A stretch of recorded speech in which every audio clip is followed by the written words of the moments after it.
72 de la palla de la mare de Meritxell, que es va cremar suposadament en un incendi. Doncs és una reflexió sobre com Andorra va passar de ser una societat molt rural, molt petita, molt pobra, a convertir-se en una mena de Shangri-La, un Hong Kong pirinenc molt trepidant. I aquesta transformació, que ha sigut molt intensa i molt ràpida, ha provocat tota una sèrie de disfuncions.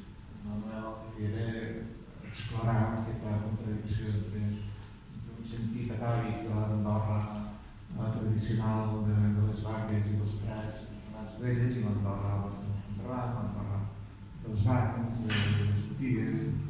I tot això s'ha anat seguint la línia. L'estona andorrana és l'escala del dolor. L'escala del dolor, no vaig dir 5 o 6 anys després, és el moment en què el príncep Sarkozy va fer un ultimàtum a Andorra, és a dir, heu de deixar de ser un paradís fiscal si voleu que continuï sent el príncep. Això va dir a la plaça del poble, en una locució pública, i per tant això va suposar com dient la fi del somni.